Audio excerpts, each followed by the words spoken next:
Okay, direct. I-on the spot na talaga kita. Kasi na-interview ko si Kim regarding that very intense kissing scene nila sa kama, no? Ikaw, direct ang magkwento sa amin, paano na-execute ng dalawa yung eksena na yun?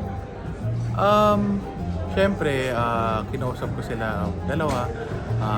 Tinanong ko kung saan sila comfortable and as much as possible, yun nga na parang nandun na kasi kami dun sa point of characters na kung saan talaga silang hindi na makapagpigil. So, Ganun na. Oo. Okay. So parang and they're both madly in love with each other already. So yun, so dun talaga I sat down with them, even to Paolo, tinanong ko kung saan sila comfortable.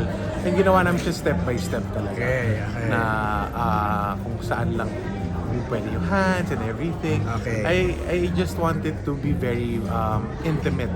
Right. Yung sinasabi ko kay Paolo. Kasi when I was watching the original, parang there was a sense of lust na Kaninong nakuha part? ko kay Park Seo-joon. Okay, Na sa parang part ng kasi syempre lalaki. gigil na siya. Okay. Sabi ko, I want you, kay Paolo, I want you to be very sweet. Be a gentleman. Diba? Okay. Parang, ay, maging ano ka lang, what do you call this? Very guide your woman. Okay. Yun talaga. Okay.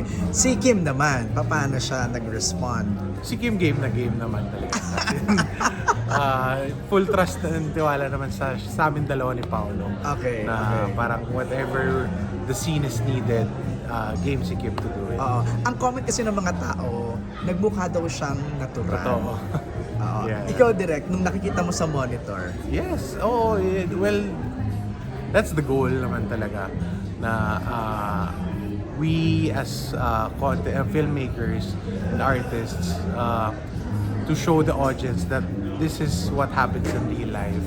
This the human experience, natural siya.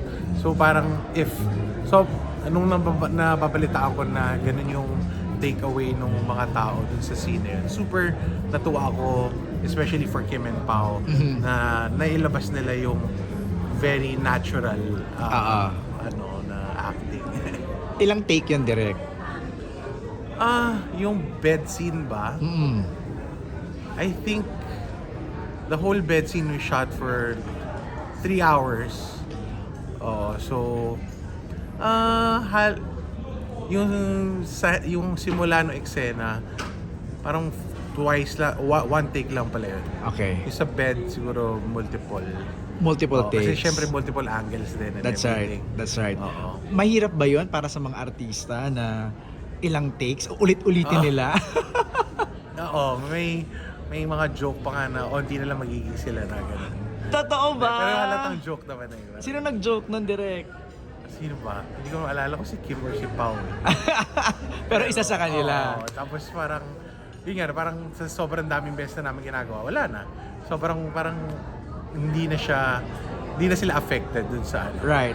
Pero kasi yun nga, parang syempre ang daming angulo na kailangan ko for the edit and everything. Right. So yun, syempre makikiusap ako sa kanila pa rin isa pa, gano'n.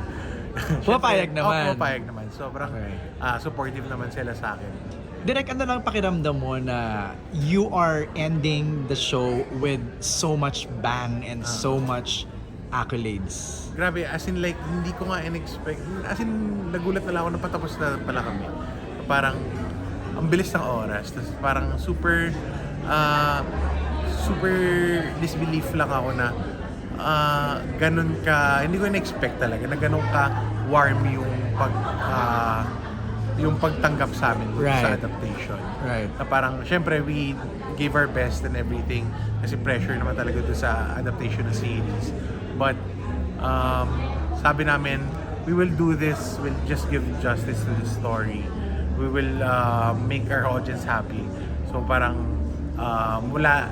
never ko inisip na kailangan, tawag dito, never ko inisip na yung audience na tatanggapin ng ganong open-hearted. Right. Especially the ones who watch the original. So Right. parang, ayun, super Sa lahat ng thankful mga ako. nagawa mo, direct in the past, ito na ba yung pinaka, big, pinaka-challenging, Yes. Again, each project is to its own na actually nga napansin ko even when I did his scene to her, it was already also an adaptation, but a Right. Wattpad adaptation.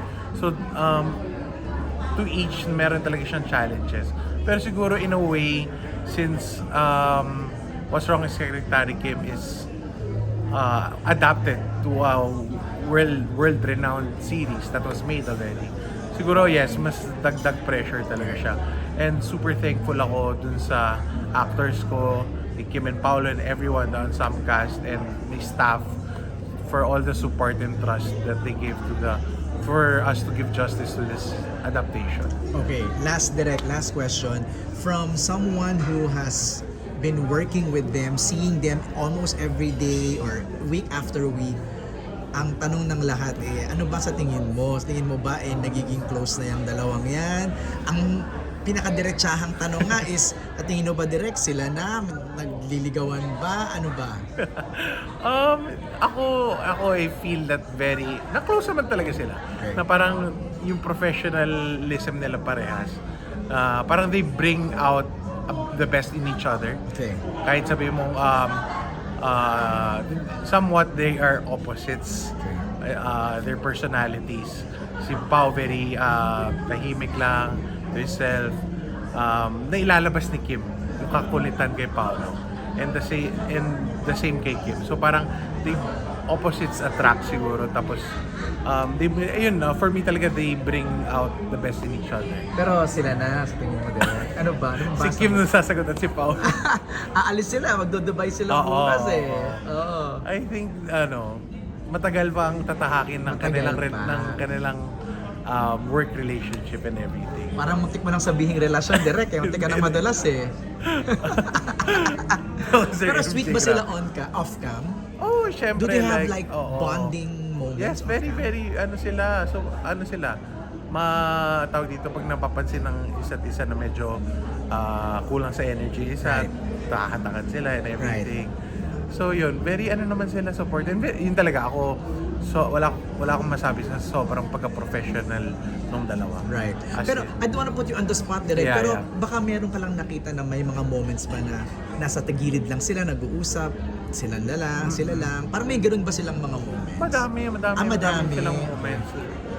Na they're just together, silang dalawa lang. Siguro, ang hilig talaga nila mag-read. Mag-read ng lines.